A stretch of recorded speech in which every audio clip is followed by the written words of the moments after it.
fellow Falcoholics. What is up? Welcome to episode 196 of the Falcoholic Live. I am your host, Kevin Knight at Falcoholic Kevin, joined by two fantastic guests this evening. First of all, you know him, the man, the myth, the legend, the Falcoholic himself.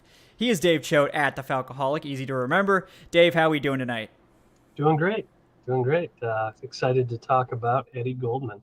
Yes, a signing minutes before, not minutes, that would be really fortuitous. Close enough, yeah. Yeah, that you had enough time to write the article and sit on it and look up some stats for you guys. So that was very helpful of the team to do that. Eddie Goldman joins the team. We're going to talk about that right off the top here. Before we get to that, I want to welcome in my other guest, host of the Bleav in Falcons podcast and a contributor at the Falcoholic as well. He is Will McFadden at Will McFadden. Will, how are you doing on this fine evening? I didn't realize there was news today. Honestly, I was at a showing of Minions, The Rise of Gru, dressed in my finest tuxedo attire. I was the oldest gentle minion there, but it was great. No, I'm really excited to talk about some football. Did you really wear the suit? Dude, I am not going to see Minions, The Rise of Gru. Oh, wow. Okay, yeah. The Minion slander on here now. I am a massive fan of the gentle Minions trend. I applaud the young people out there. They're still funny. And they are the I'm future. Glad to see it. Yeah, they are the future. So it was a good bit. I enjoyed the bit too. I'm just not that committed to go spend my money to see Minions Rise of Gru. But if you guys are, more power to you. More power to you. But yeah, guys, we're going to get right off the top to this Eddie Goldman signing. The Falcons did also sign a veteran punter in Bradley Pinion, but we're going to be tabling that discussion for the special teams episode, which will be the next roster review that we do. So they did sign him. Bradley Pinion is good, but we're going to sort of save that one for the special teams discussion because there's really not too much else to discuss. There's no kicker discussion. There's no long snapper discussion. It's basically just punter and returner. So we're going to have to drag that out for like an hour. So we need to save Pinion for that show, so I hope you guys will understand there. And before we get started, want to thank JD also Brooke for the $10 donation to training camp. Thank you so much, JD. That came in over the last week. Says thanks for always providing for the fans. Really appreciate that, JD. Thank you. And if you guys are interested in donating to that, the link to that's in the show description. It's streamlabs.com/thefalcoholic. We really appreciate all your support there, guys. Thanks so much. All right, Eddie Goldman coming over to the Falcons. This was kind of an somewhat obvious, I would say, fit. I think Aaron Freeman was like really sort of pounding the table for this signing for a while, so I know he's really happy about this one. But Goldman has had some really excellent years as a nose tackle. He opted out of 2020 for COVID reasons, and then was limited to, I think, 14 games last year. So it wasn't fully healthy, sort of coming back from being off from COVID for a year, but still a good player, someone that I'm not expecting to really break the bank for the Falcons. I don't think we've got firm financials on the deal yet, but I know it is a 1-year deal. Will, I'll let you take the first crack at Eddie Goldman. What do you think about the signing, and do you think he's basically the favorite now to be the starting nose tackle?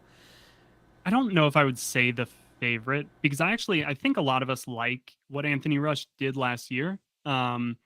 And so I'm at least willing to give him a true and fair look at training camp. But my main takeaway from this particular signing is that I think what we all really hoped and wanted to see when they brought in Terry Fontenot to be the GM was this type of maybe overlooked but quality veteran player at a very reasonable salary, because that's kind of what he built his MO up to be in New Orleans.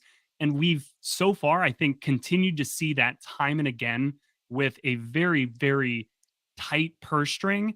He has added, I think, really good quality players like Casey Hayward. I know Brian Edwards was a trade, but that's the type of along those lines thinking where how can I acquire value at, maybe below market value. And I think that Eddie Goldman's another example of we're well past free agency. We are well into the summer. We're getting much closer to training camp. And yet the Falcons told us that they were going to continue to make moves to try to get this roster better. I think this is a clear example of exactly that in practice, because even though I felt good about Anthony Rush at nose tackle, it's not like he's, freaking Corey Hampton or anybody like that, or Casey Hampton. I guess the Falcons continue to add quality where I think there already is quality, but that should just help to elevate both guys. I'm hoping that this could turn into a little bit of a Matt Hennessy, Drew Dahlman type of situation where you've got two guys who are probably similar caliber, one a little more proven in Eddie Goldman, and let them duke it out for 3 or 4 weeks in the really hot August sun. I mean, I'm game for that. Yeah, I think it's hard to dislike the move for any reason, really. I mean, it's at worst, it's another veteran starter that you can trust on the interior. And as much as you like some of these young guys they have, they were still short, I think, on proven starters. So adding Eddie Goldman to the mix, definitely like that. Dave, your thoughts on Eddie Goldman joining the Falcons' interior defensive line? I mean, it was a super logical signing, and I like it. At the end of the day, we sometimes it's that simple, right? Where they needed to add to the line. Goldman is a fit because, he is, despite coming off maybe a shakier season, a proven commodity. He's only 28 years old, strong guy, good against the run, has some pass rushing ability, and really kind of, slots in as a competition for Rush and really just a quality rotational piece for a line that's probably going to rotate through a lot of guys because out of necessity they have to. They don't have a lot of proven options there. So to me, it was a signing that made a lot of sense. It was either him or Hicks, and I know that Hicks has a longer track record and is the more established and probably better player, but Goldman's a good one too. And I think it's a great addition. So if we can get a Goldman caliber signing on the offensive line too, all right, let's do this thing. I'm ready to go. Yep. We joked before we went on the air that, if we get Quentin Spain in here, then we're going to start talking playoffs. So, we're almost there, Yeah, I will. Yeah. Falcons, just make that happen. Okay. You'll get a playoff plug for me if you make that happen. So, I'm just putting that out there.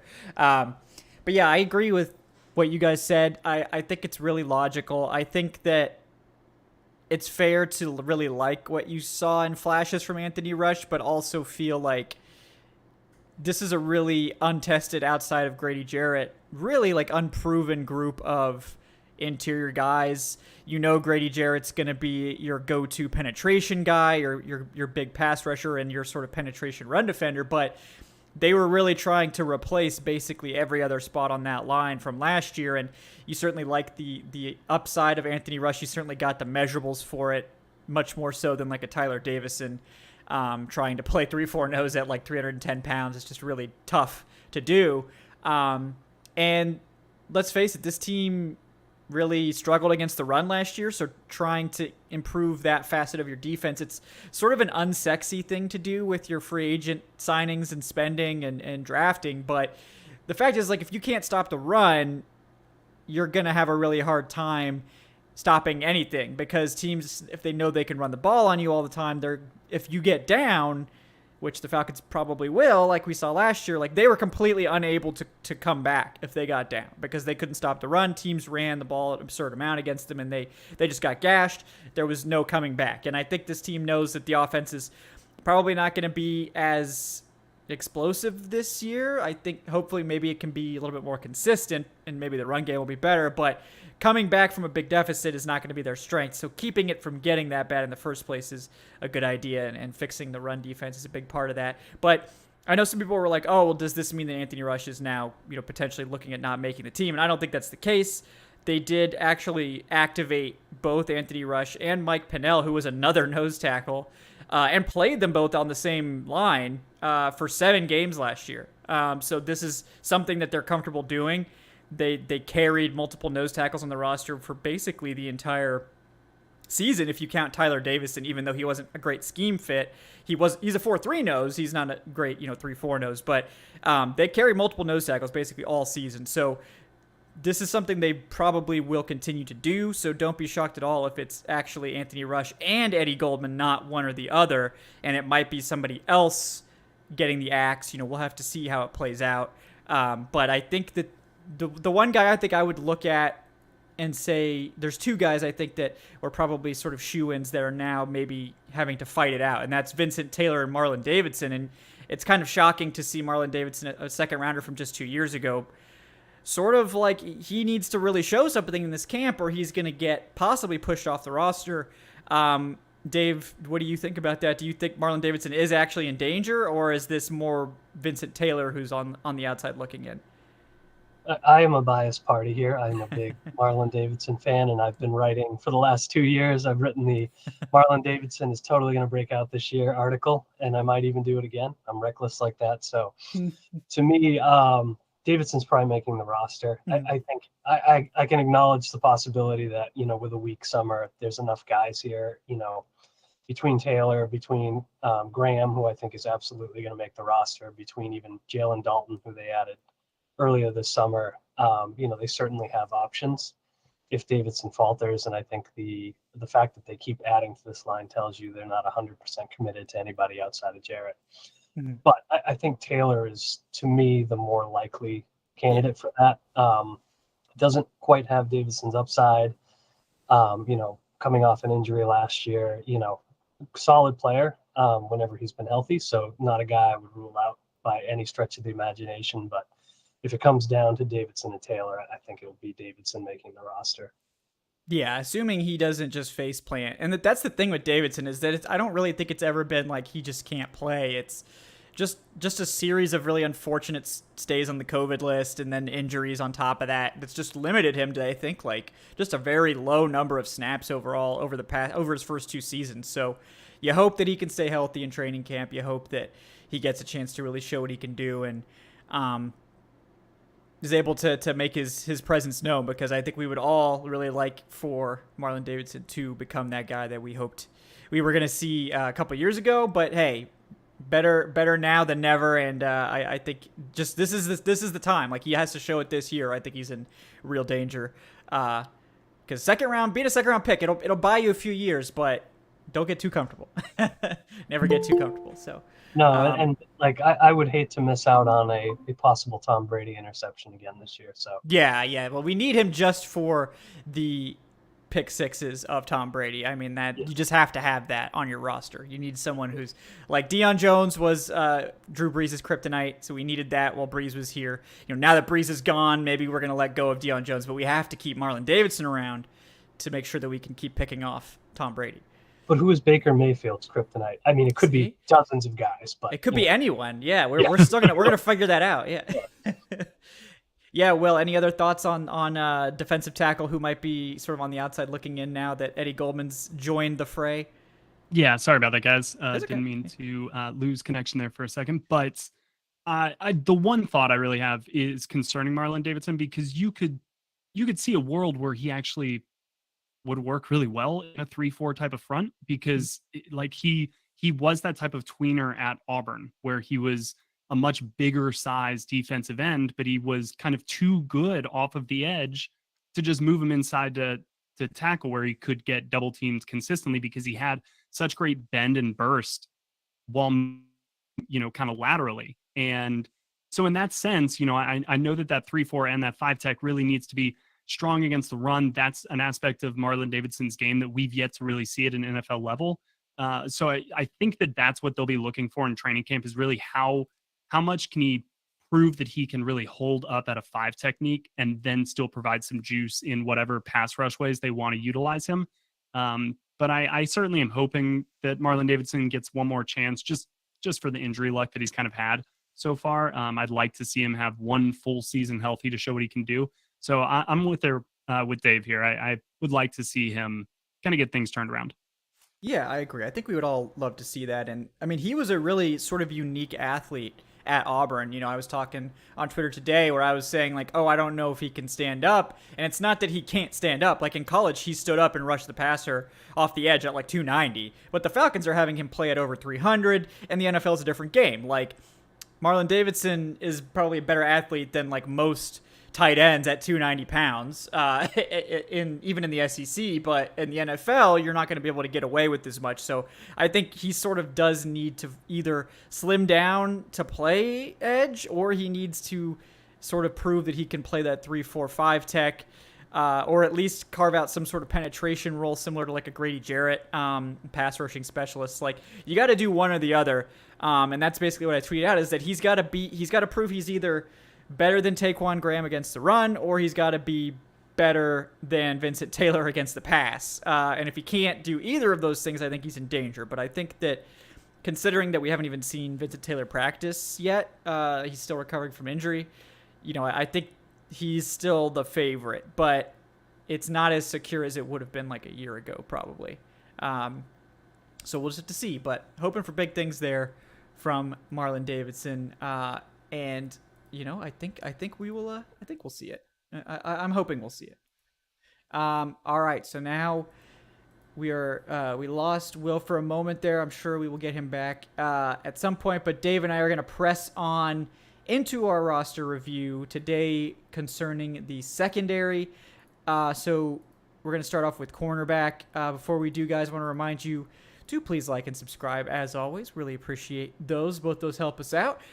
Check us out on Patreon, patreon.com/Falcoholic Live. If you're interested in the patron fantasy leagues, we're starting to fill those up this month. So to make sure you get a spot, sign up this month. Probably next month's okay too. Really, we'll take you at any time. But, the earlier the better for our planning purposes, if you're thinking about it. And then, like I said, we're running our training camp fundraiser. You can donate to that at streamlabs.com/thefalcoholic. Also, the link is in the show description. Thank you guys so much for that. But yeah, Dave, let's dive right into corner, and we will get Will's thoughts, of course, once he gets here. I know he's got like a manifesto on Casey Hayward, so we'll sort of take a minute here to talk about AJ Tyrell, because there's just not enough nice things you could say about AJ Tyrell. That his season last year wasn't like shocking in that he was good. It was shocking like how good he was, and sort of considering all of the aspects of that season, that he was playing on the worst pass rush in the NFL, that he didn't really have a lot of talent around him. I think that Fabian Moreau was like a solid number 2 corner, but and Isaiah Oliver was looking really good in the slot, and then Isaiah Oliver goes down. They have a revolving door in the slot, and then they don't have a pass rush, so it's very dicey. But AJ Tyrell still turns in one of the best seasons for a corner that Atlanta's certainly ever seen in recent years, even rivaling some of Desmond Trufant's better years. And that was just his second year in the NFL. So the sky is certainly the limit there. It looks like we have a young star on our hands, which is obviously huge for this defense. But what are your thoughts on AJ Tyrell going into year 3, and how big is his presence for this cornerback room? Yeah, he's a special player. One of the things that I thought when he came into the league was that people were definitely putting way too much into one bad game, right, against a player we now know is an insanely good wide receiver. We knew that coming out of college, yes. But you've seen him now in the NFL, and he's still blowing guys away. But I never ever expected him to be this good this quickly. And I think it's very difficult to look at a player who you don't draft, maybe number 1 overall with all the hype in the world, and think this guy's going to be spectacular. And it's a huge credit to who Tyrell is, how hard he works at his craft. Year 1, he maybe had 1 interception. I think let a couple slip through his fingers, including one that would have won the game against the Chiefs. And, he spent all off season working with the jugs machine, and he came back last year and his ball skills were noticeably better. Across the board, he was just a better player. And, that some of that is just naturally he's gifted, obviously, but this is a guy who you are never going to outwork him. He reminds me of Grady Jarrett that way, right? This is a guy who does not take any slights or failures well, and is going to work to correct them. And so, I think, it's fair to expect maybe he won't, go the entire season without allowing a couple of big receptions. There's going to be maybe a couple of moments here and there, but I think that last year was a really good indication of who AJ Tyrell is, and not a fluke. And I think Atlanta's got their number 1 corner. They've probably got their, as much as I love, and you guys know, I love Desmond Trufant. I always have. I always thought he was underrated, but I think you're looking at the best top cornerback in Atlanta since, either Deion Sanders or maybe prime Ray Buchanan. I really think that big play Ray, and I think peak D'Angelo Hall deserves a mention there. He probably does. Yeah, There were a lot of D'Angelo Hall antics also, but peak D'Angelo Hall was an excellent corner. I was at a game against the Panthers in 2007 where D'Angelo Hall got like 45 yards of penalties on 3 straight plays against Steve Smith just for extracurricular activities. Yeah. It was insane. And I respect that, actually. So yes, he's so on brand. Yep. But that is a fair point. Like, so I think you're talking like the very best of Trufant, the very best of Buchanan, the very best of D'Angelo Hall. You know, these are the heights that I think Tyrell is already on, and I think he can be better than that. So like having that kind of tone setter on the back end of your defense and knowing that you hopefully, as we'll talk about, have some better pieces to surround him with, like it's really exciting. Like you're going to break the bank for him in a couple of years and it's going to be totally worth it. Yeah, he's one of those guys that you're not upset to pay big money, just like a Jalen Ramsey. Yeah, I agree with what Dave said. I'll open the floor to you, Will, on AJ Terrell for you to wax poetic about Atlanta's maybe the best player on at least on the defense now. So yeah, and I do want to shout out 2010 Brent Grimes in that list. We're gonna mention. Yep, that was a great season. But I'm falling down, Will. Thank you for correcting me. This is my fault. But the key thing about that separates some of those players, and frankly, honestly, separates D'Angelo Hall and Brent Grimes from even Desmond Trufant with the rest of that bunch, Ray and Dion. But it's how many times they were able to do that. How many times were you able to replicate greatness throughout the course of a season, right? Desmond Trufant looked like he was very close to putting together full great seasons, maybe 2 or 3 times. Yeah, 2016. But for one reason or another, 2016 gets hurt. Kind of just some shaky play at weird times in some pivotal seasons where it was like, oh, you've been so good all year, but this was it. So he never fully put it together, but he was as consistent a corner as we've had in a very long time. And that is now what I'm looking for from AJ. We know his ceiling, maybe, but it's scary to even think that we might not know his ceiling. That's how good last year was. So even if that is his ceiling, dude's an all-pro. Dude's capable of being the best cornerback in the league, depending on, when people retire, people reach their prime, whatever. We saw that last year. He's got that potential. Now is it going to be peaks and valleys? Is it going to be really high plateau? Is he going to be able to maintain what this ceiling is? You guys know this, but I was invited down to the P15 TV showcase where Casey Hayward and AJ Terrell were part of an NFL panel of players who were there. And I had a brief opportunity to speak with AJ just afterwards and kind of asked him the mentality after you have a breakout season, right? You've been working to make the NFL, to prove that you belong, to get through your rookie season, and then to actually break out, but not just break out in the biggest possible way to where now everybody kind of knows who you are if they're a football fan. How does that change your approach? Because on the one hand, you're the hunted now. All the receivers, all the top receivers want a piece of you. But at the same time, you can't really change too much because you're a creature of habit, routine. You've got what clearly has worked for you. And he said it was honestly a little bit of both. It's continuing to pick and choose because, as you mentioned, Dave, he's only in year 3. I mean, like he is still learning what it means to be a pro in the NFL. So I think that there was some semblance of that to his answer where it's like, look, I'm just maturing. I'm now 24, 25. Like, I'm just becoming an older human. And with that comes more maturity, more understanding of time management, just what matters, putting first things first, that type of thing. But then I think there was a little bit of an edge to what I saw from him that day where, I think he relishes the challenge a little bit. I don't want to speak for him. I don't want to put words in his mouth, but of course he's competitive. I think that he likes that. Hey, I've been going against the other team's best for 2 years. Now I know that I'm one of the best. Like, bring it on. Let's get into some legendary status battles. And so I think that if that's AJ's mindset, I'm not going to bet against him. Certainly if he's, if we're seeing him go up, it challenged Kyle Pitts at the line of scrimmage in OTAs. I mean, what are we talking about? So I think AJ Terrell's head is exactly where it needs to be, and his physical abilities are already off the charts. Yeah. This is a guy that is used to being the number one corner, that was the number one corner at Clemson for many years. This is not a guy that is afraid to go up against top guys. Like you talk about the Ja'Marr Chase game. Everybody talks about him getting dusted in the second half, which happened, but they forget the first half. He actually did really well against Ja'Marr Chase in the first half, and then they sort of broke things open in the second half, and that wasn't entirely AJ Terrell's fault. But you never take one game too seriously, and to AJ's credit, he battled. And he did that a lot last year, too. Wait for part 2 this year. Yeah. He's so good. Oh, the revenge game. I don't know who's getting revenge on who. Probably Tyrell, I hope. But fingers crossed, yeah. But just such a good player, such a surprising season. And the reason I think you should have confidence that Tyrell should at least maintain, if not improve, is because of the situation. Like, there wasn't a good situation for Tyrell to have this breakout season last year. Like, he was sort of the guy in the secondary. There wasn't a great pass rush in front of him. In fact, there was the worst pass rush in front of him. So, like, these corners were getting hung out to dry with very little pressure. He didn't exactly have, after Isaiah Oliver went down, he didn't really have a great supporting cast.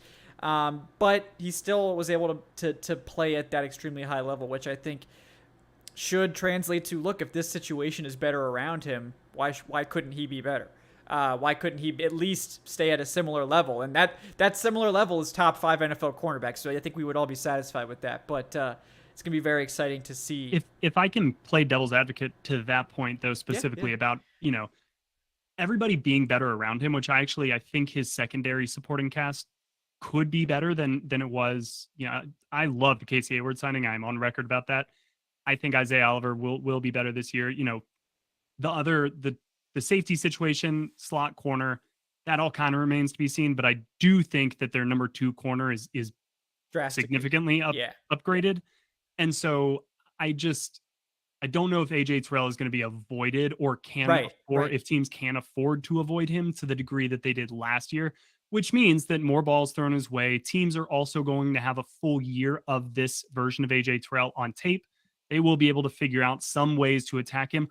Or they'll say, we can attack him, so we need to move him. We need to get him away, and we need to maybe get his man off of him in some type of pit. Like, they'll figure out some ways to do it. So there are some possibilities where other teams just get better at knowing how to go after AJ Terrell, a little bit like a pitcher and a batter. Like, once a pitcher has, enough film on him, like, batters are going to know how to hit him and vice versa. I think it's a little bit of that as well. On top of, I just think the secondary is going to be a little bit better. And that means AJ Terrell is getting challenged a little bit more. Yeah, and that brings us to the second cornerback that we're going to talk about, which is Casey Hayward. I know you were looking into him today. I was looking into him as well. Who I think, as much as this is a pro Fabian Moreau podcast, and I think we all agree that he got dumped on too much by fans for being just a solid number 2, which means you get dumpstered sometimes, folks. Like, if you're just a solid number 2 cornerback, you're going to get targeted a lot when AJ Terrell is playing across from you, and sometimes you're going to lose, and that's what happened. I thought he was a solid guy, so, shout out to Fabian Moreau, who did sign elsewhere. I forget where he ended up going, but Casey Hayward comes in, who I think is just unequivocally an upgrade over Moreau. Hayward honestly was like a top 8 corner according to PFF last year, I think. And I won't go too much into it because I want to leave some content for these guys. But just a really interesting pairing. And I think whereas some people thought the Falcons were going to go into more man coverage, the signing of Hayward, I think, actually is indicating the opposite. This is going to be a very zone heavy defense that is capable of playing man in certain situations, but I think both AJ Terrell and Casey Hayward have shown maybe they're a bit better in zone coverage, especially Hayward. But Will, I know you got the research done, so I'll let you take the first crack. Tell us about Casey Hayward and why everyone should be so excited about this particular addition to the secondary. Well, I mean, you do mention the zone, and a lot of his time in the NFL has come with Gus Bradley, and so it's very cover 3 heavy type of, play off the ball, cover the deep third of the field, really run with the receiver, which he does very well. But the key here, and why I think he will exceed, and why I'm not totally sold on the fact that the Falcons will go more zone, I think it will, because you need to be good at stopping something, right? And we saw teams who even weren't amazing defensively slow down some of the best quarterbacks in the league, and the Falcons are going to be facing a lot of really, really great quarterbacks this season.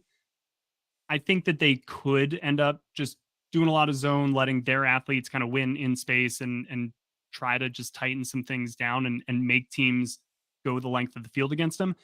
But even if they don't, Casey Hayward's exactly a player why I think that they might not, because his lateral agility is uncommon for a player who you would typically consider a zone corner, right? Like when I watched Isaiah Oliver on tape coming out of Colorado, I understood immediately why Dan Quinn loved him for his defense, because he would just turn and run with the dude and then put his like 5-foot arm, like wingspan, just and knock a ball down like a volleyball player. Like it was the easiest thing in the world for him. But I think when you see Isaiah Oliver tested side to side and laterally, that's not his strength. That's not the case with Casey Hayward.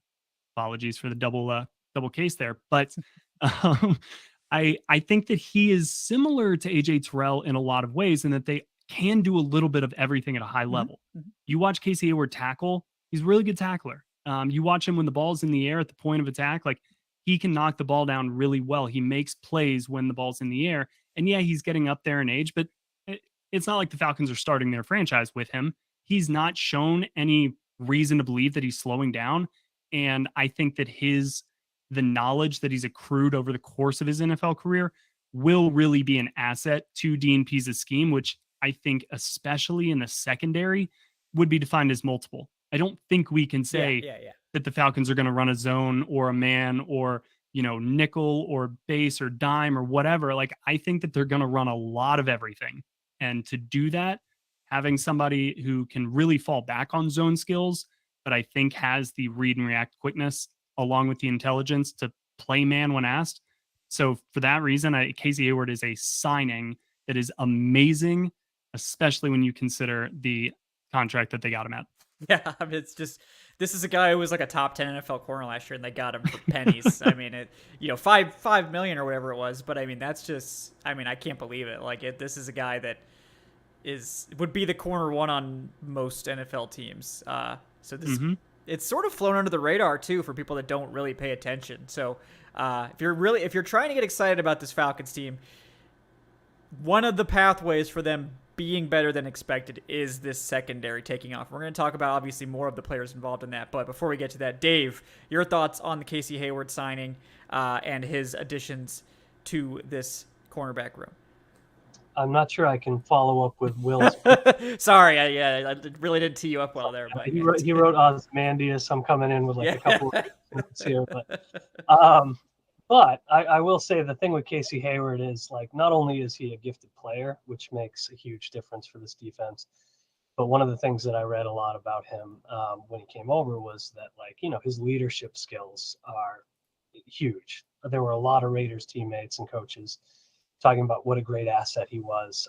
Somebody you could, pick his brain. He would just give impromptu, lessons on the finer points of the defense for folks who didn't know it. And to me, where you have some young guys at safety and corner who are worth developing, like having the leadership skills you have between AJ Terrell, who's really stepped up, and then Hayward is something that I think can't really be overstated. So great signing, I think, for this year, at least, hopefully next year as well, when this team is really good. That's what we're all hoping, in terms of what he can bring on the field. But I also think in terms of bringing along guys like Richie Grant, Jalen Hawkins, Darren Hall, maybe D. Alford, who I'm excited to talk about later, like having somebody like Hayward there to, provide that experience, that leadership, that expertise is a big deal. Yeah, and that's the one thing that really stood out to me on his tape, is that Hayward is really smart. He is a super smart corner. He doesn't make mistakes, and in fact, it's the opposite. Like, he erases other people's mistakes. There's a clip that circulates around a lot if you watched any of his tape last year, where basically he peels off his man and almost picks off a pass running like 10 yards back upfield because he read the quarterback, so he abandoned his man, dropped down, and almost ended up picking off a pass to a completely different player that he wasn't even covering initially from just his read of the play. He's like, oh, this is a zone beater. And he was watching it the whole time. He's like, they're going to clear me out. I'm just going to drop back in if I see this. And he did it. Like, he literally almost picked this pass off. It was one of the more impressive plays you'll ever see. And like, this is not a guy like Casey Hayward's a good athlete, and he's still a good athlete even at his age. But this is not a guy that was ever this elite, rangy guy. He's just always won by being smarter and faster to process than everybody else, and that's going to be very valuable for this Falcons team and for DP's defense. That's really predicated on not making any mistakes. I think Hayward not only will be good in that he's not going to make any mistakes, but he's going to impart this to the other players around him. And this is a very young secondary. I mean, other than Isaiah Oliver, there's not a guy who's on their second contract that's projected to start right now. AJ Terrell's on his rookie contract. Darren Hall's on his rookie contract. Isaiah Oliver is technically on his first year of, not being on his rookie contract. And then you've got a smattering of other guys. I mean, Mike Ford, who's probably going to make the roster, is a veteran at this point. But everybody else is young. The safeties, the two starting safeties are probably both going to be on their rookie contracts. So there is a big opportunity for a veteran leader to emerge. And I think I couldn't pick anyone better than Casey Hayward, who's been there, who's played at that high level, and who, like Will was saying, has the experience in multiple schemes and in both man and zone to really impart that knowledge to get these guys lined up correctly, to cut down on the mistakes, and to just play at a high level, and to give AJ Terrell a really high-end partner on the other side that teams are not going to just be able to avoid AJ Terrell anymore, because if we don't throw at AJ, we're going to have to throw at Casey Hayward, who might even be more dangerous depending on the play call, because I don't know if you've ever seen, go ahead and throw screens against Casey Hayward. This man will not have it. Like, this dude just sniffs out screens like it's nothing. And I think that's better for both guys, that these guys are going to get targeted, both of them. And it's going to keep them on their toes, and it's going to keep other teams from being able to laser focus on one guy or the other. And I'm excited to see how that works out, because I think this could be certainly the best cornerback duo in the NFC South, but we could be talking by the end of the year, if you're very high on this Falcons team, it probably is predicated on this being one of the best cornerback duos in the NFL, and that being sort of the identity of this defense, this sort of really high-end secondary. And another component of that secondary, if we do get there, will obviously be the slot corner, which is a starter in today's NFL. It's a position that's taken on a lot more significance in the last 5 or so years. And the Falcons could have a very good one in Isaiah Oliver, who did play really, really well after transitioning almost entirely to the inside at the beginning of last season. We got to see several very good games from Oliver before he ended up on IR with a season-ending injury. That was just at the worst time, because he was on his way to getting a monster contract if he kept that pace up. And unfortunately for him, he has to take a 1-year deal, but it ends up working out for the Falcons because they get him back. They get to evaluate him and see next year, when they have all this money, if they do want to commit to paying him a lot of money to be their slot corner of the future. I really like Oliver. I like his upside. It's interesting to see the transition to the inside, but I think he looked really good there. So, Dave, you get the first crack at this one. What do you think about Isaiah Oliver once again manning the slot, and do you think he will be able to replicate what we saw early last year? Yeah, I do. I think the thing with Isaiah Oliver for me is his talent has always been there.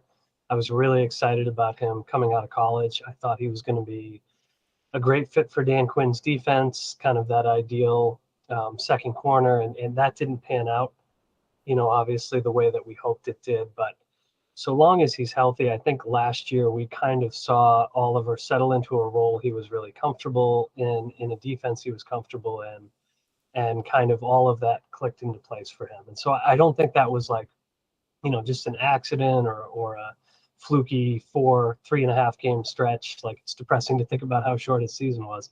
But this is a guy who I am a big believer in the intelligence that Isaiah Oliver has. Always have been. I think the physicality has been there throughout. And, he's never going to be necessarily the guy you trust to pick up a bunch of interceptions when you need them. But that's been true of a lot of Falcons over the years.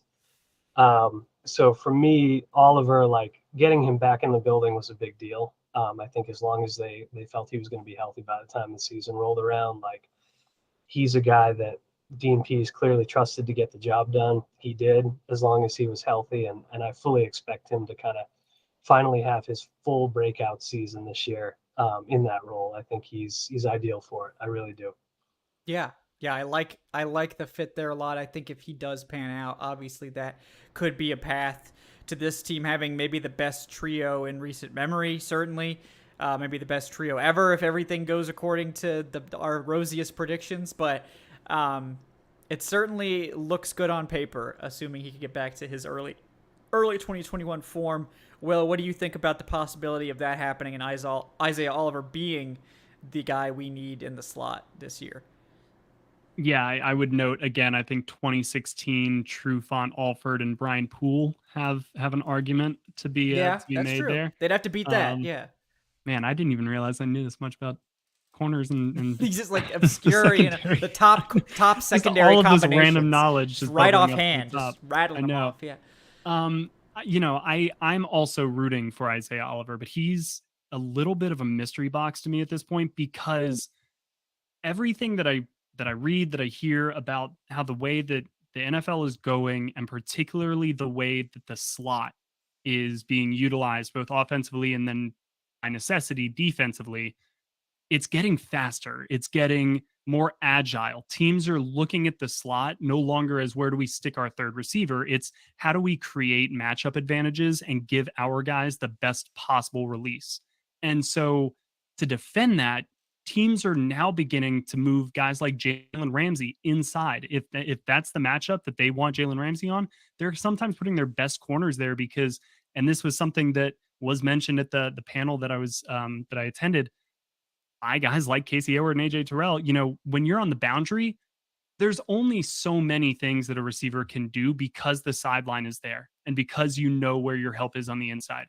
If you're working from the slot, the receiver can go virtually anywhere. So you are usually in much more of a read and react and less dictating.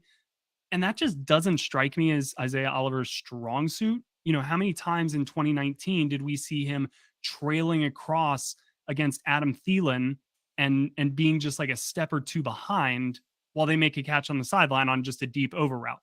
That's the stuff that he's going to be seeing all the time in the slot.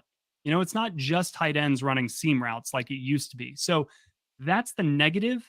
But I think, Dave, to your point, very smart, very intelligent. I've had the opportunity to talk to him. Really, really smart guy. His parents, professional background, athletic background. They were sprinters. I mean, he comes from great stock as far as a professional athlete is concerned. He knows how to handle this. He's a really good run defender. That was always kind of the thing that was propping him up early on. So in that sense, it makes a lot of sense to get him closer to the line of scrimmage, to get him near there where he can help maybe set the edge or establish an extra defender to combat the run. And I wonder what the Falcons' run defense would have looked like with a whole season of Isaiah Oliver in there.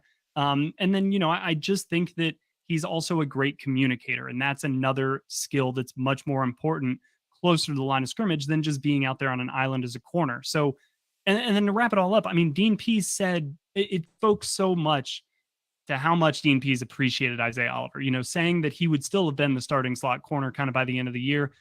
I think that those two have some kind of connection, and Dean Pease has been around a lot of great secondary players that if he sees something in Isaiah Oliver, I'm going to trust that. It's just, I'm trying to make, red meat blue here and figure out how the coverage part comes into it. If he's going to be going up against, some of the fastest, quickest receivers on the inside, but who knows? We'll see.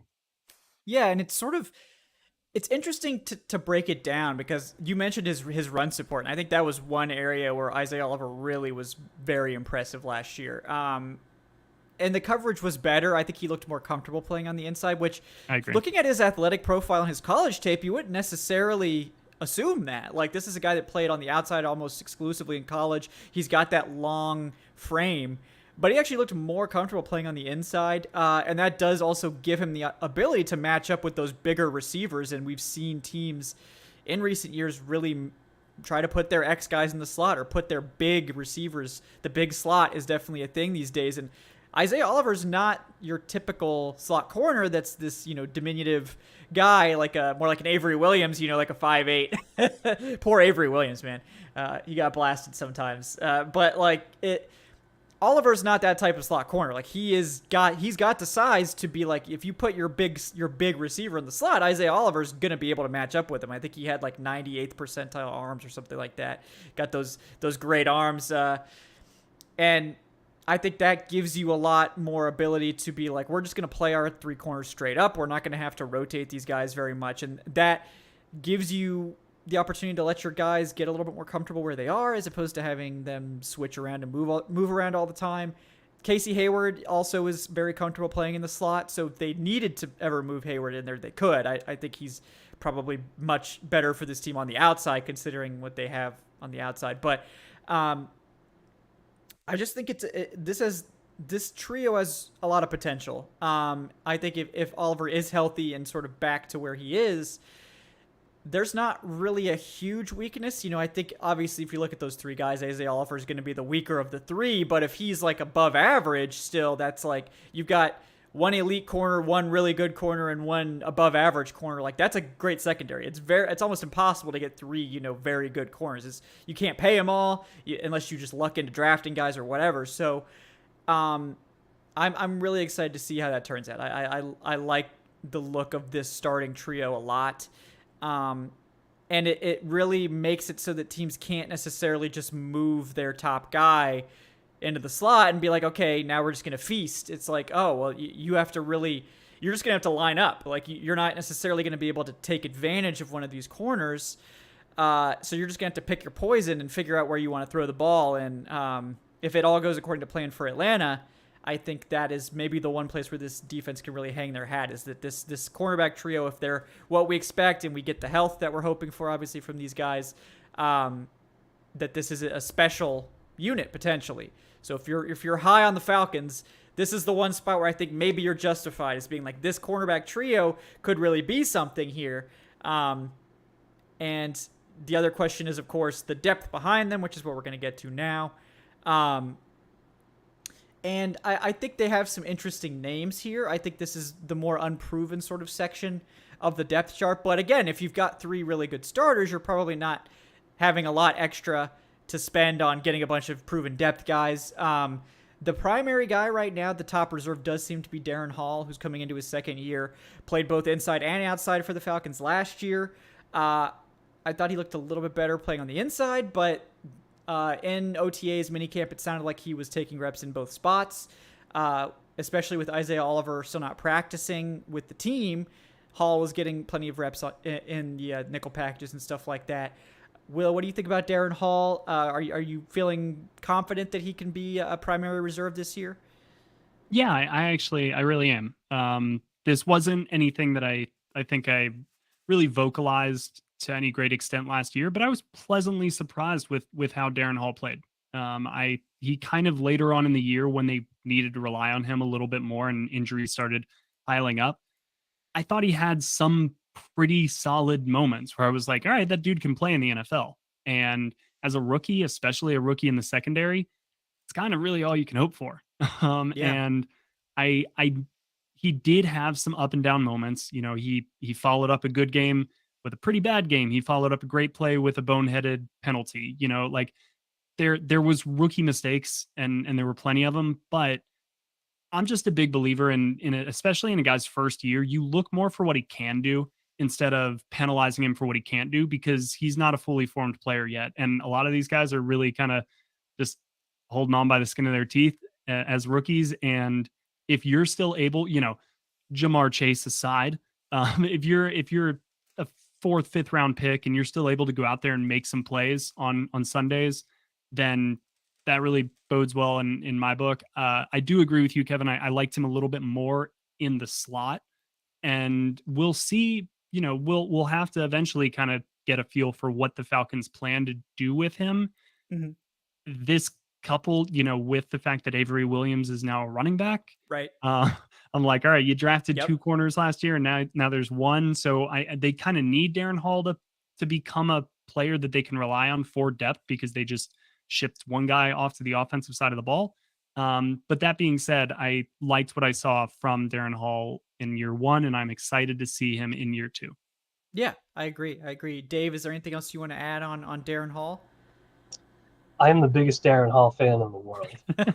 Dave is a fan of all these players. It's crazy. I am. I love them. But I will say, much like Kamal Ishmael, who was my shout outs, #charge on Falcons reserve secondary crush. Like I am a big fan of Hall. I like that pick a lot coming out, and everything I saw from him last year, the physicality that I loved from him kind of coming into the league, really I thought translated well. And to Will's point, it was streaky. It was inconsistent at times. There were definitely some down stretches for Darren Hall, but I think as a guy who, was a reserve coming into a bad situation and a pretty complicated defense, he acquitted himself well. And I think if he's going to be your top reserve, I'm pretty comfortable with that. I think Darren Hall is going to be a really good reserve at worst for a while. So I think, the Falcons have some interesting names. They could still sign a veteran or two, but I think there's a reason they were comfortable moving Williams and that they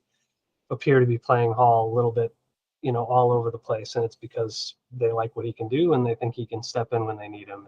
And I tend to agree with that. Yeah, I mean, it's meaningful that you trust a second-year player to play multiple spots at this point. That's impressive. And it's why I think people should be a little bit more understanding of Richie Grant, who was also asked to play multiple positions last year. That's not easy, especially for a rookie. And Darren Hall wasn't an impact player or anything like that, but as a reserve that was called into action a lot late in the season, I thought he was fine. I think he made some plays against the run too.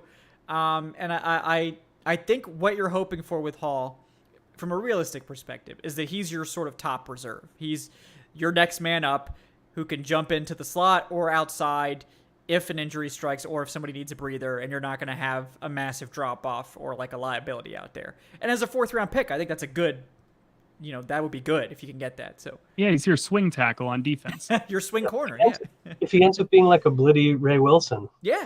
Yes. Oh, man, talk about secondary crushes. Love that Bleav. Love Bleav. He stepped in every time he was called upon, and he did pretty well. And if that's what you get out of Darren Hall for, however many years, then that's a great pick in the 5th round. So, and I think that's certainly a possibility. Yeah. Yeah, so I think that's what we're sort of hoping for there, and I think the Falcons would be pretty happy if they get that as well. Not sure that he'll ever be a guy that you're like relying on as like a corner 2, but I think maybe he could eventually start in the slot if Oliver were to falter or something like that. We'll see. But at this point, I think his trajectory is encouraging. Next guy that we'll talk about who seems to have, he was sort of a late signing that ended up actually taking on a pretty, what seems like a fairly safe roster spot at this point, considering how much he's been playing with the starters, is veteran Mike Ford, who's sort of been known as a good special teams player, but has actually performed well at corner when called upon. We've also heard that the Falcons are playing him at safety too. Dave, your thoughts on Mike Ford and the apparent his sort of rise to be perhaps the 5th corner, and maybe safely so the 5th corner on the roster at this point? Yeah, he's an interesting player. He was somebody who hasn't really been strongly on my radar, but that's probably because I've had Tease Tabor penciled in. Tease, he's such a tease. Yeah. Tease, yeah. Thanks for that. Yeah, sorry, my bad. No, it's good. But I think that maybe it is Mike Ford who ends up taking that role. I think ideally you're going to have somebody rounding out your secondary who's like last man up at corner, last man up at safety, and asset on special teams, right? And like that's, if you have a guy that you can trust to do a little bit of everything and be active for Marquise Williams on Sundays, like that's a good guy to have. So I think with Ford, I don't have a strong opinion on him because I haven't spent a lot of time kind of watching him and getting to know his game, but I think the early indicators for him are pretty strong. So that's probably a good sign. He's competing with at least, again, Tabor, the T's, and Trey Webb, who also played a little bit all over the formation in college. So. Yeah, I agree. It's interesting that they're playing him at safety too. I think it's sort of like they're trying to make him a deep reserve that can play all over, and I think he'll be a top special teamer too. But Will, you have any Mike Ford takes for us? Like Dave, I don't have a ton of experience with Mike Ford, the player, so I'm going to approach this maybe Are we sure that the team is not just giving him a lot of runs at OTAs and minicamp at different positions Could just be. to like, he's a veteran. He should probably be able to figure this out, and let's just get him with the starters because we will probably get a better evaluation of what he can do right away.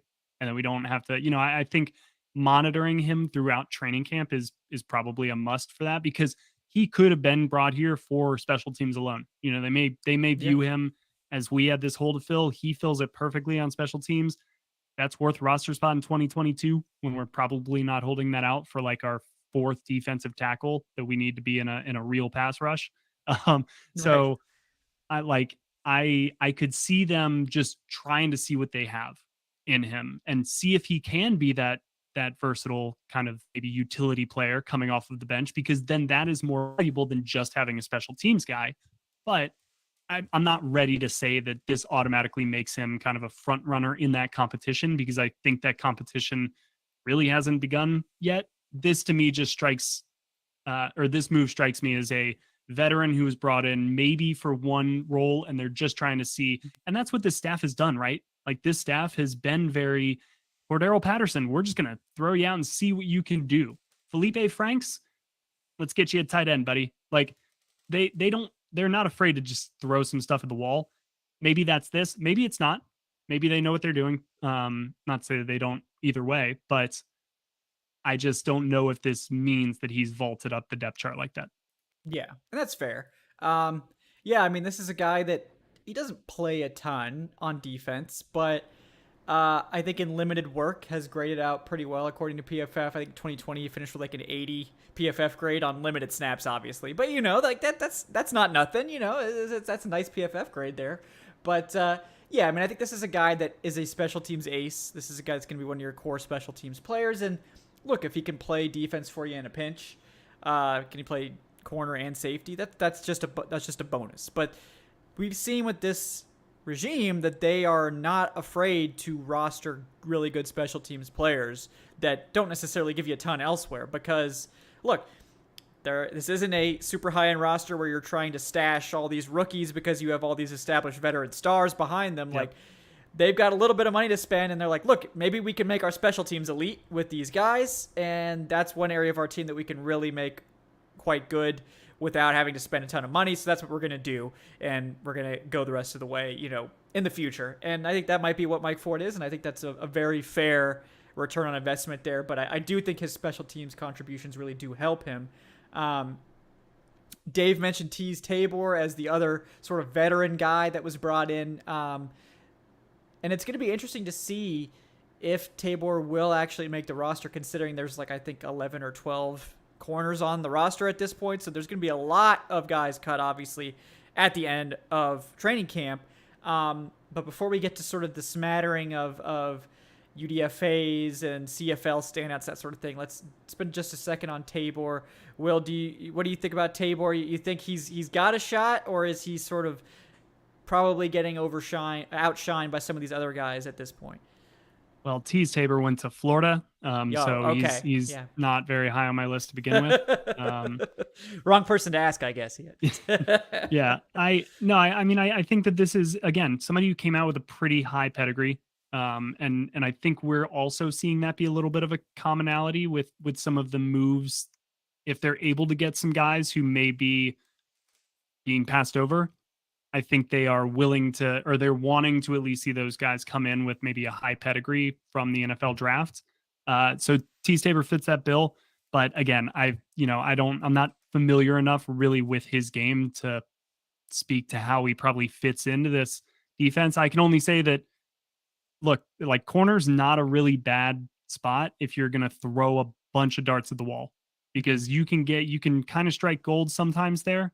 And obviously, Teez Tabor's been around the league, so if he was that UDFA who comes out and is just amazing, and one team's lucky enough to have him, we'd probably know that by now. But I don't mind all the dart throws. Yeah, I don't mind it, and it's not fair to Tabor at all, because I think he's actually put together a pretty decent NFL career here as like a reserve spot starter guy. But I never forget his 40, where everyone at the combine, he was like a first round sort of fringe guy. Before the combine, he ran that 4.62, and everyone was like, "Oh, Oh no! Oh no! I was just you could just feel the attitude in the combine building, just like, oh no, oh, the 4.62, that's gonna kill him, and poor guy. But That to was like his credit, Elijah Holyfield's 40. Yep, At his exactly. pro day, we were there. Oh, it was like 4.8. Yeah, oh yeah, god, like that's the death 4.84. knell. Oh my Yeah. god. Don't run. Like, Elijah, do not run. Like, don't do it. Like, it's not worth it. Okay. Like, sometimes keep them guessing. Drake London didn't run. First round pick. Okay. It's not necessary. If you're going to run a 4.84, don't do it. Don't do it, guys. But yeah. Dave, I know you mentioned T, so anything else you want to add on Tabor? Are you still sort of penciling him in for the roster at this point? I still kind of am. I think as a fifth safety and whatever number cornerback. One of the things with Tabor, I think, and like this is a commonality. You guys mentioned pedigree, right? As something that this team has looked at. To me, Tabor is young enough and talented enough that maybe you start to think this is the stop where he puts it together, even if it's only as a high-end reserve. So to me, he's a guy between the versatility he offers and the potential for some upside that we haven't seen yet. Still should be penciled in to make the roster. And I think that's been a big focus for this front office and coaching staff, is trying to find those guys who maybe other teams have been like, forget it, we're giving up on him. You know, we've got a ton of them. We've got Cordell Patterson, we've got Mariota, we've got, you know, Auden Tate, you can say. I don't know if he's going to make the roster or not, but like across the board, they are trying to find those guys that pleasantly surprise with the right coaching staff, with the right environment. And I definitely think he could be one of those guys. So for now, at least, I am penciling him in. Yeah. Yeah, I like it. I think at worst he's good depth. I think he's probably, it'll depend on what happens with someone like D Ford, who we're going to talk about in just a second, along with some of the other UDFA guys. But basically, like, there's room for one of these guys to make the roster, but if no one really impresses, I sort of think it's penciled in for someone like a Tease Tabor, who we know can play safety too. And it's sort of like, I was going to list him at safety, but the Falcons officially list him at corner, so it's like, oh, it's kind of hard for me to do that now. But I think his chances of making the roster might be better at safety if they were to keep a fifth safety, because corner is just so crowded, especially now with them cutting Brad Hawkins, who was like the one of two UDFAs they signed there. So we'll see. But I like Tabor. I think he's just a solid reserve who can play in multiple spots, and that's valuable, especially for a roster like the Falcons that, look, they could use that. They could use that player. So there's a bunch of guys that we're not going to spend too much time on because we've already spent 50 minutes on cornerback, but I'll list them off real quick. Starting by number, because that's how I have my roster organized. But Cornell Armstrong, D. Alford, the CFL star, Lafayette Pitts, Corey Ballantyne, and Matt Hankins, the UDFA. The only actual UDFA signing at cornerback. Everybody else is either a former UDFA with some NFL experience, or in the case of D. Alford, a CFL player. Dave, I know you're a big fan of D. Alford. Anything on him that you want to share, or anything else on any of these other guys? No, just that I would certainly think if the Falcons are keeping 5 or 6 corners, I'd expect Alford to make it. If not, I think he's a very strong practice squad candidate. This is a guy who, I know you kind of have to weigh and balance CFL versus NFL, but like he was a star, up north. And just because he puts a little bit more maple syrup on his pancakes and is a little bit more polite does not mean that he's not a gifted player.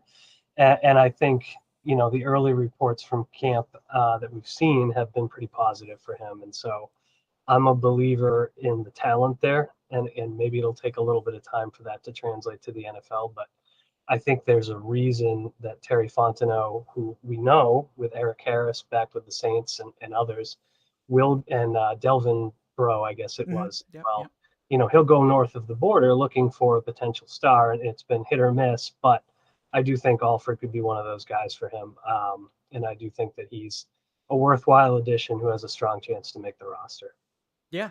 Yeah. Braden Lenius at tight end, another CFL guy that the Falcons brought in. So we're going to have some CFL players in here. We'll see if anyone pans out. But Will, same question to you. Anything on D Ford or any of those other sort of UDFA types or, couple year veterans, any of those guys that you like might surprise? My prediction would be that 2 or 3 will end up on the practice squad. And that's sure. That's fine. basically as far as I'm willing to go now. But I will say, like D. Alford does bring some special teams ability as well. And I'm sure a bunch of these guys do, which is something that on top of looking for maybe proven production at the college level, maybe overlooked production at the NFL level, I think versatility is something that this group really values, because it's kind of where the game's heading. Is just guys who can kind of do a little bit of everything, getting the chance to do a little bit of everything, and so I'm all for having players like Alford on this roster. Yeah, no, I like that. I like that what you did there at the end. I appreciate that. Yeah. But yeah, that was good. That was a good one. Yeah, no, I agree with what you guys said. I think D Ford of those guys probably has the best chance. Based on what we've seen so far in minicamp. But again, like, we only have minicamp to go off of in OTAs. Like, right. It's not that meaningful, but this is literally the only data we have. So based on that, D. Alford, Mike Ford seem to be in the lead. This could change within 3 days of training camp, obviously, but that's what we're going with. So those are the guys that I think are favorites. But Corey Ballantyne was someone I liked coming out. I thought he would be like an early day 3 pick. He's had some ups and downs, but certainly someone I think that's at least intriguing.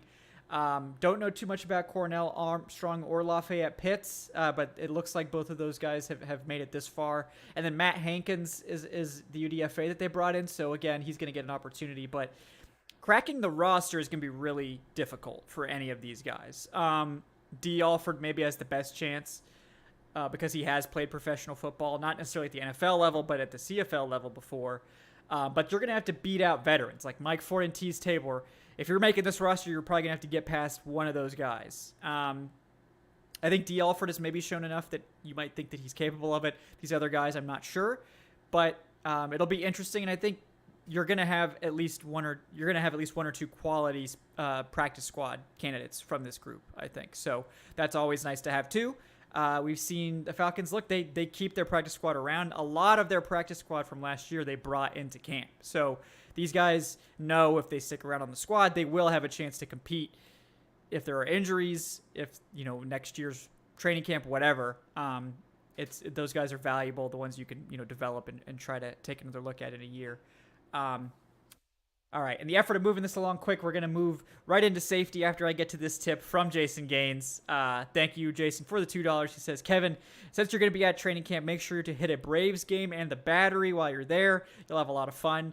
If I can make it work, I will. It does sound like a good time, especially since the Braves seem to be very good. So I always like watching good sports teams. So not much of a baseball guy, but if they're crushing it, I'm sure I'll have a good time.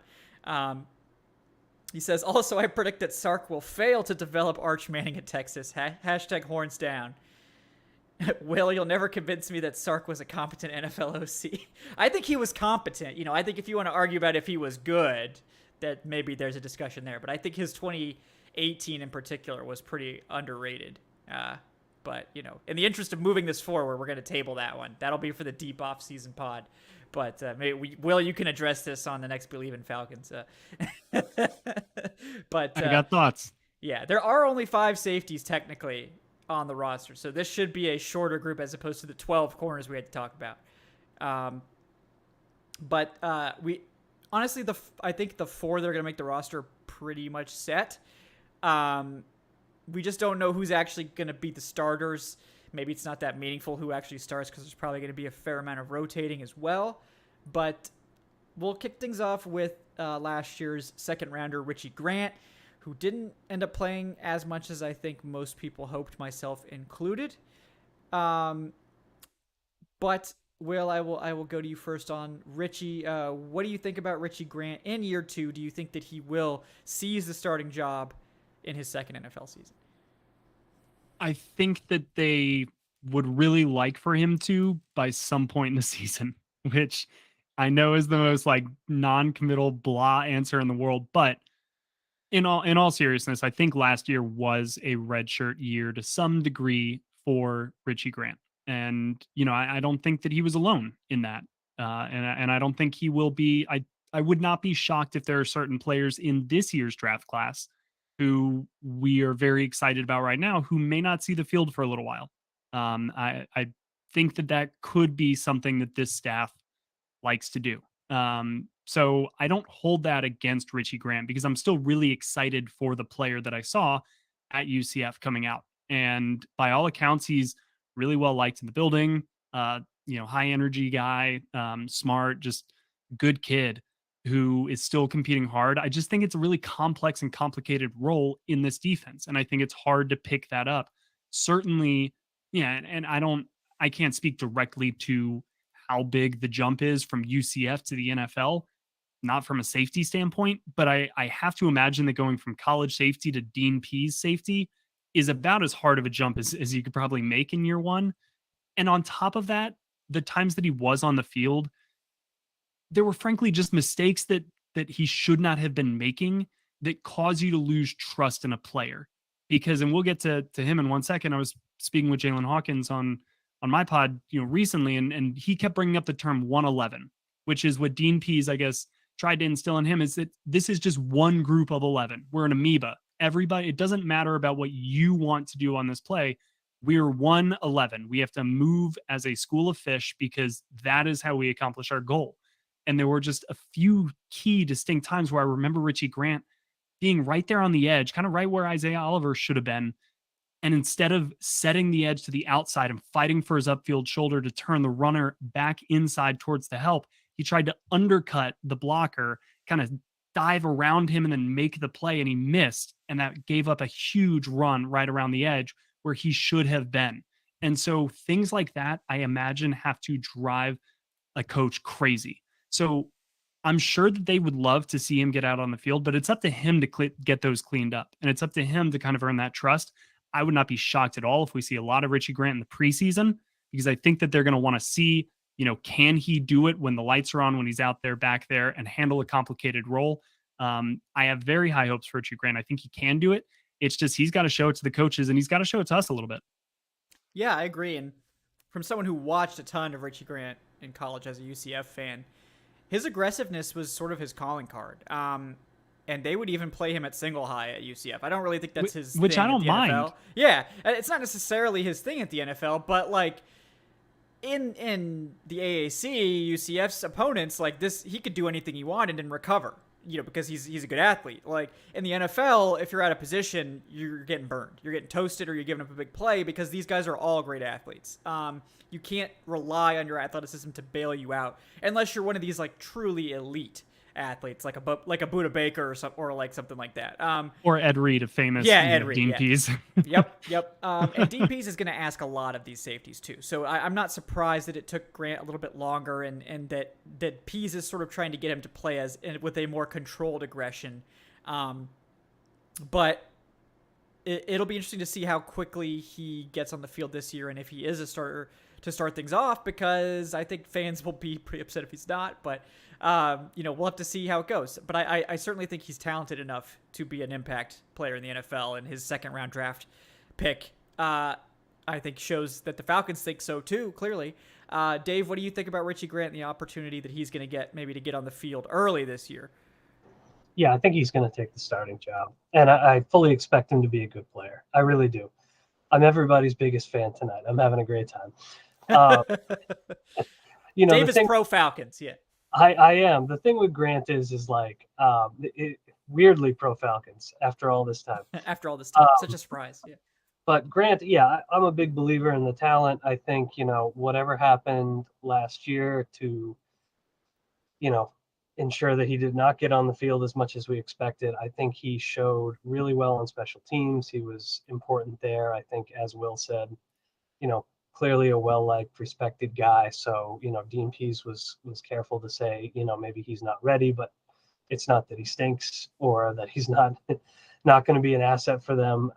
To me, he clearly just needed time and seasoning in this particular defense. And I think with the opportunity in front of him, with a full off season, kind of having him in the driver's seat, because I don't view anyone the Falcons signed, including Eric Harris, who I think played reasonably well last year, is a real threat to like leapfrog him from the start of the season. I think unless he has a completely dismal summer, he's a starting safety, and I think I'm still a big believer in the talent. So I just hope that this isn't Isaiah Oliver 2.0, where 3 years from now we're talking about how great it is that he's coming into this new goal or whatever. But yeah, I think he's gonna do just fine, and I think all of the anger and ire toward him last year for not really starting, if it won't look silly in hindsight, it'll seem unjustified. I really do.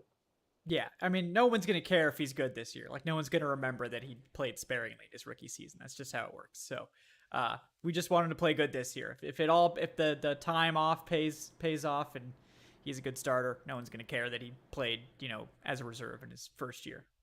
That's pretty normal for NFL rookies, guys. I know that the expectations for second rounders are always off the chain, but give this man a chance. Give him a chance. Next up, another former, well, this is day 3 pick technically, in Jalen Hawkins, who after a few years got a chance to play quite a bit last year. Maybe was, depending on who you ask, the most impressive of the Falcons safeties overall. And maybe also will have a chance to start. Jalen Hawkins, who I was impressed with last year.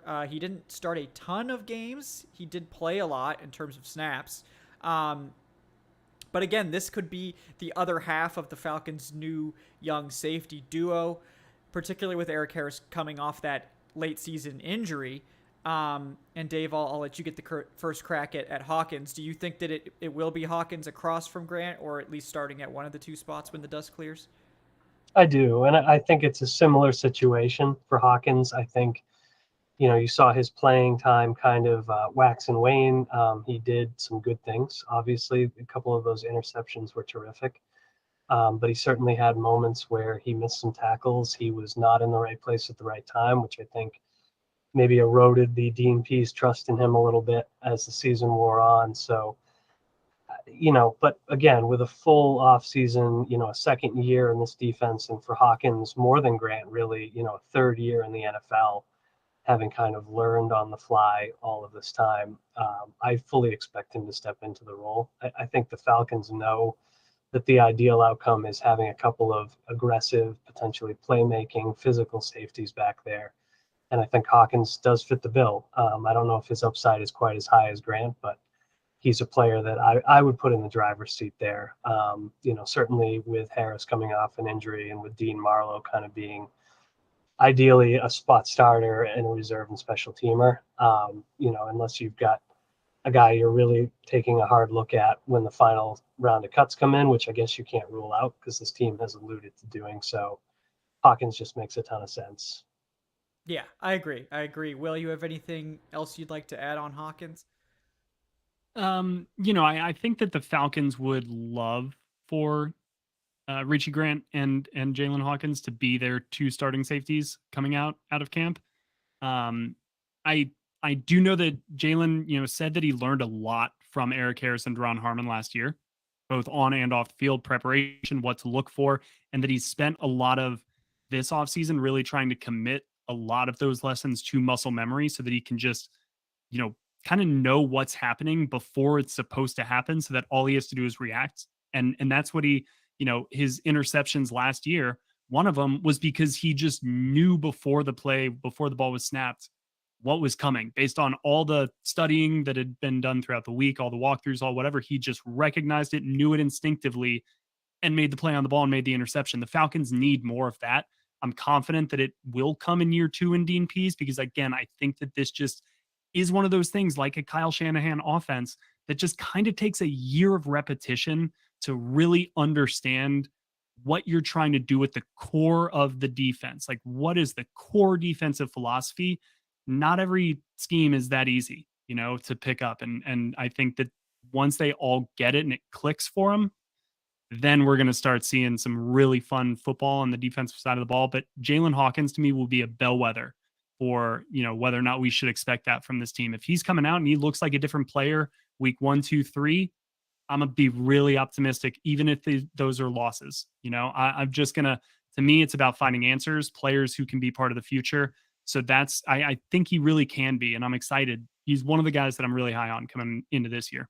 Yeah, I agree. I think what we saw last year was really encouraging. I think he looked more and more comfortable as time went on.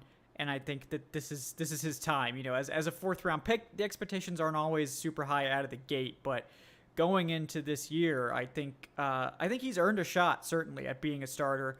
And I think, look, if it works out and you can get your 2 young safeties of the future with Jalen Hawkins and Richie Grant spread out by a few years in terms of contracts, I mean, that's always very beneficial as well. I'm high on Hawkins. I think that in some ways, it's like maybe I feel even a little bit more confident that Hawkins will be one of the starters than Grant to open the season. I feel very confident that Grant will be a starter at some point during the season, but it's like kind of weird that like maybe Hawkins is on a little bit more solid footing, at least to start off. But all 3 of these guys are like bunched right together to me. Yeah. It like even if Eric Harris was healthy, I just think that I think they're ready to turn it over. But I also think that Eric Harris brings a lot to the table as well. But if he's your guy coming off, I think the real answer here is they're just going to have some form of a 3-man safety rotation. Yeah. Kind of like the Falcons did with KZ, Keanu, and Ricardo for the minute that those guys were all healthy together. But that's probably the real answer until Eric Harris is fully like good. Do we have word on that? Is he like cleared for camp, or I don't know if he's still coming back? I know he was rehabbing during mini camp. So that led me to believe that he was somewhat close. I don't think he's as close as Oliver, who was actually working in individual stuff. Yeah, I'm not sure. Oliver, I think, will be there for day 1 of training camp, but I'm not exactly sure about Harris. Harris's injury was a lot later, too. So he may be that rotational kind of like 6th man off the bench in terms of the safety rotation as they work him back in, which I think is an ideal situation for Atlanta, honestly. Yeah. No, I mean, I think honestly at safety, and that's just a good segue into the other 2 safeties we'll talk about, who I think are both pretty much roster locks. Eric Harris, the veteran, started basically all season last year until he got hurt for the Falcons, was better than expected. It was kind of interesting. I think everyone thought that Darren Harmon would be the more impressive of the 2 veterans they signed, and it was actually Harris that had the better season. And Harris, who stuck around with Atlanta even after the season-ending injury, which tells you how much they like a guy that they signed him coming off an injury.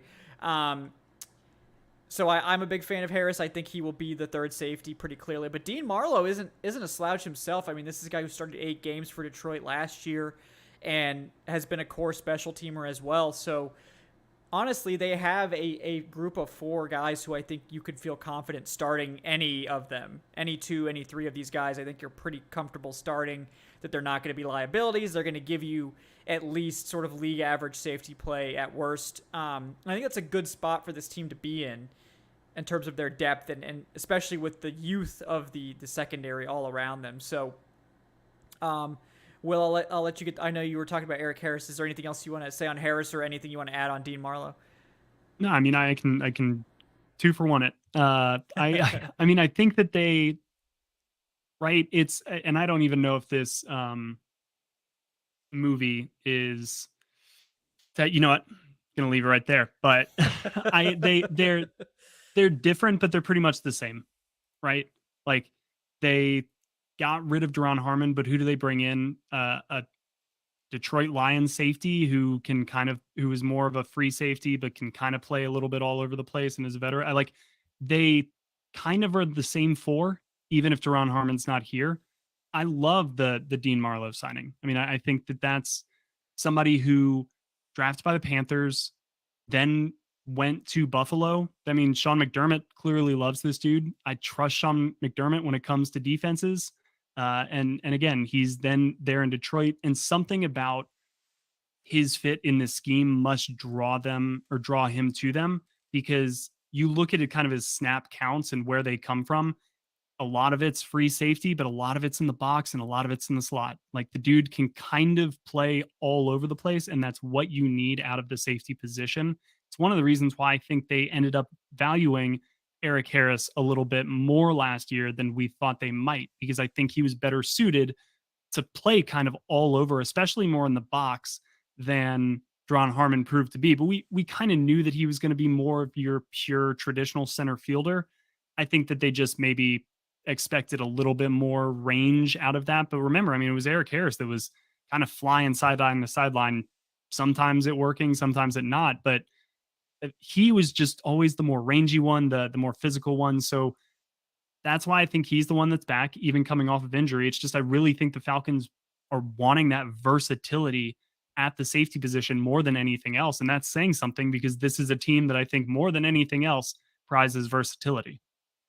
Yeah, I think that makes a ton of sense. I like both of these guys a lot, and I think they both, like you said, I think they fill kind of similar roles. I think they're both versatile. And I think that's really what Dean Pease wants from all of these safeties is that they can be interchangeable, that he can rotate these guys in and out, and you don't know who's going to do what. It's not like, oh, Jalen Hawkins is our single high guy, Richie Grant's our box safety, they're going to be playing that every play. It's like you can't feel comfortable when they line up in cover two, which they're going to do a lot. That's kind of their bread and butter. You can't feel comfortable that like, oh, well, they're going to play cover two, and maybe Richie Grant creeps up into the box and fills the robber spot, or maybe Jalen Hawkins does, or maybe they play three safeties and then Dean Marlowe drops back into single high after the snap. Like, this is a core tenet of Dean Pease defense is that he wants these safeties to be interchangeable and to give them a lot of sort of tactical advantages and a lot of subterfuge. And I think this group is perfect for that. Dave, any thoughts from you on those two, maybe depth guys, maybe rotational guys, maybe starters, and Erik Harris and Dean Marlowe? No, just that I think, the team kind of wisely gave themselves a couple of veteran options with real starting experience who, if they don't end up starting, are solid special teamers. And I think this has been quietly a theme of the offseason as Marquise Williams has lots of guys to work with. He's going to be losing guys potentially like Grant and Jalen Hawkins, who were major parts of the special teams units a year ago. But Erik Harris has a ton of experience there. Marlowe primarily played special teams through the first part of his career. So you've got yourself a good situation where any of those guys can be useful there if they are reserves. But I do fully expect Harris to be kind of the de facto third safety, step in anytime, either of the starters need to be replaced. And Marlowe's kind of available in case of emergency, being a little bit less proven and in his starting experience, a little bit less quality maybe than Harris has been. But you can, to your point, Kevin, trust any of these guys to step in and start, I think, at least in the short term. So it's a good group that way. There is some interchangeability to it. I think obviously you prefer the younger, higher upside guys win. But it's not an accident that you bring on Harris and Marlowe, who, again, just a year ago were making multiple quality starts for different defenses. And Harris, I think, got beat up a little bit. You can't win if you play secondary for the Atlanta Falcons and you're not perfect. If you're not AJ Tyrell, but he had a really solid season and dropped a couple of key turnovers, and that's all it takes for people to think he's stinking. He's a bum. Yeah, he's a complete bum. But I think that looking back on it, he was a solid starting safety, and so if that's your fallback plan, that's a really good one. It's certainly better than the Falcons have had in the past. Yeah, I agree. And I think it's a strong group. And the other guy we haven't talked about is Trey Webb, who, to be completely honest, I don't think any of us know a ton about. I think he played like JUCO, and then he transferred to Montana State. So he's a teammate of Troy Anderson, so that's kind of cool. But I would be lying if I said I'd watched extensive Trey Webb film or really any Trey Webb film at all. But he seems interesting. He did get a signing from the team after a minicamp tryout. He survived the first cut to the safety group with Brad Hawkins, the other UDFA, getting the axe here for Eddie Goldman. So I think that seeing as he's really maybe one of 5 or 6 safeties left on the roster, they clearly like him, at least enough to make him sort of a shoe-in for the practice squad at this point. Versatile guy, has played both safety spots and even some cornerback, so he's interesting. But yeah, I mean, I think to sort of sum it up here, because we're over 90 minutes, and I respect these guys' July evenings too much to keep you. Kevin, can I just throw a wet blanket on the safety group real quick though, because I feel like we're a little too positive. Yeah. In reality, these are 2 unproven guys who we have high expectations for, and then 2 versatile dudes, but probably further down on the menu in terms of like versatile dudes in the NFL. It's in Derwin James and Tyrann Mathieu that we're talking about back here. So that's my negative 10 seconds on the safety. It's like, I think they have a plan in place, which is better than not having a plan in place. we still need to see it. There's still a chance that teams are going to be able to just go right down the seam on us sometimes. Yeah, I mean, I think with how good the corners are, you can get away with this being sort of an average safety room, and it's fine. Mm-hmm. If it's worse than that, it could be a problem. But I think that between these four guys, we should be able to at least have an average safety group. So that gives me some confidence. And I think if you want to be positive, the upside for Hawkins and for Richie Grant is certainly better than just an average start or two. So we'll have to see how it pans out. But I think if you want to be hopeful about this Falcons defense in particular, your hopes are resting on this secondary being good, like legitimately a top 10 secondary. Because if they get to that level, and I think the cornerbacks, it doesn't take much to get there. With the safeties, it's maybe a little bit more projecting. But this is, if you have a top 10 secondary, you don't necessarily need to have this elite pass rush now to be a good pass defense. I mean, even last year in terms of passing yardage and various things like that, with a sort of lackluster overall secondary outside of Tyrell, this was like a top 20 pass defense. They were abysmal against the run, but against part of that has to do with game script, though. Yeah, exactly. If teams are just up in the second half constantly, like they're not,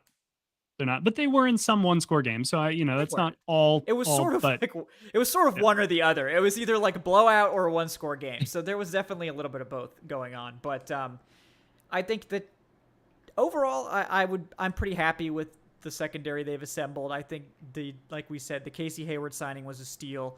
I think bringing back Eric Harris and adding Dean Marlowe to be sort of reliable veteran presences behind the young duo of Jalen Hawkins and Richie Grant is really smart.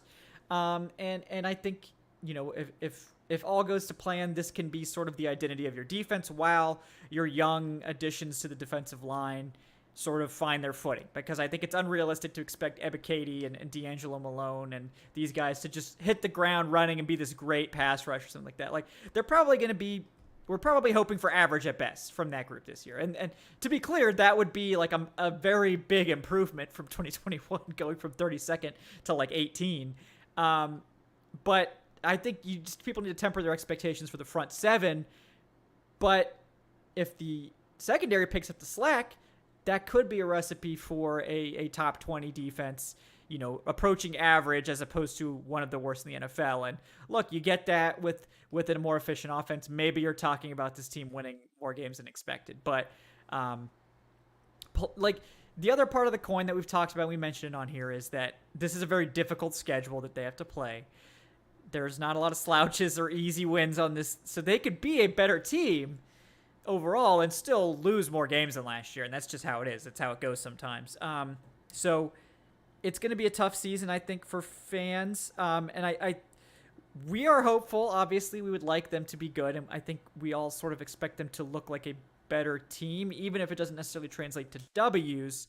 And we're just trying to prepare you guys mentally for what could be a tough season in terms of wins and losses. But if you go into the season sort of hoping that you see improvements on defense and you see these young quarterbacks and young weapons sort of come together, and maybe we see some improvements on the offensive line and these little positive signs, like if you're looking for that, I think you're going to be satisfied. If you're looking for them to have a winning season and you're going to be disappointed if they don't, you're probably going to be disappointed. What are we doing? Who are we talking to here? These are Falcons fans, man. We are all grizzled in the hopelessness. Like, we are just mired in misery. So nobody here should ever have any expectations. How about that? No positive thoughts allowed ever. But yeah, guys, we do really appreciate everyone for tuning in tonight and hanging out with us in the depths of the offseason. We are getting closer to training camp. I Bleav it's three shows from now approximately is when we will 3 shows from now approximately is when training camp will start. I think the first public practice is the 29th. So we will see when the first practice will actually be. It hasn't been officially announced yet, but whenever the first practice is, I will be there, guys, in Flowery Branch. I think Will is going to attempt to join me for a couple days here and there if he can. Adnan also will be trying to join us for a couple days, so look forward to that, guys. I will be there through August 3rd. Again, if you are looking to support us with travel costs and things like that, the fundraiser link is in the show description. Also, please do like and subscribe. We appreciate those metrics. They help us out. Leave some comments after the show. I try to reply to as many of those as I can. And for those listening to us on the podcast feed, we appreciate all you guys as well. Before we take off, Will is at Will McFadden on the Twitter. Will is also the host of the Bleav in Falcons podcast, another fantastic program to listen to after you're done listening to this. Will, anything else you're working on that you'd like to plug? Working on getting through Caelid in Elden Ring, so I will be getting back to that very shortly. Outside of that, now all my stuff's up on the Falcoholic. Yeah, watch out for those birds. They like to hide, those giant birds. They're just all over the place. You think you're just walking through a calm little atmosphere, just a little passage, and then 4 of those damn things jump on you. So yeah, watch out for those. That's my advice. Yeah. Good, thanks. Yep. Caelid is no joke. Also playing Elden Ring with us, Dave Choate at the Falcoholic. Dave, any Elden Ring takes or other things you'd like to plug before we sign off tonight? Great game. I'm almost at the end of it. So yes, I've got to finish it off. So it's taken up a lot of my time and energy, which is good because the Falcons haven't been. There's not a lot going on. But no, I would say, if you can, please donate or your time, support, comments for Kevin to go to training camp. I know I'm hoping Kevin and will be there along with Everett Glaze and others. So we're really excited when that finally rolls around to have a lot of cool Falcon stuff to talk about. In the meantime, we'll be previewing some of the key battles in camp. As always, we'll have the live shows every Wednesday night where you can see our many handsome faces. And, make sure to check the site every day. We'll have something new for you. Absolutely, guys. I'm Kevin Knight at Falcoholic Kevin. I got player profiles coming to you every single day. That's just prime off-season content that I've monopolized. So, it gives me something easy to write about every day. I made sure that, I got the easiest articles to write. Everybody else has to dig deep into their content minds to try to find stuff. But we'll be finishing up linebacker over the next couple days. Then it'll be on to cornerback, which we just talked about. So you guys should be well prepared for those. But, yeah, guys, again, really appreciate all your support. Everyone tuning in tonight, everyone for liking and subscribing. We will be back next Wednesday. We're working on another patron Q&A. I was waiting for everyone to get back from vacation. It looks like everyone's coming together, so maybe we might do that in the next week or two. We'll get the next Q&A going. Appreciate your patience on that. Like I said, if you're interested in joining the Fantasy League, it's patreon.com/Falcoholic to get involved with that. Yeah, we'll go from there, guys. Training camp's just around the corner. We can, I think, announce officially, thanks to our Director of Guest Personnel, Evan Birchfield, that someone we mentioned tonight, Anthony Rush, nose tackle, will be joining the show next Wednesday. I'm not sure if he'll be on for the early part or the late part of the show, but I will give you guys that information when we get it. But excited to talk to Anthony and get his thoughts on his second year with the team now. He's had an interesting path through the NFL. I think he's been on like 7 or 8 teams now at this point already in like his first 3 years in the NFL. So he's been a bit of a traveler, but I'm excited to talk to him and get his take on this new look Falcons defensive line heading into 2022. So we'll see you guys next week for that show. For myself, for Will, for Dave at the Falcoholic. Thank you guys so much for watching. We will see you guys next time on the Falcoholic Live. Have a great week, folks.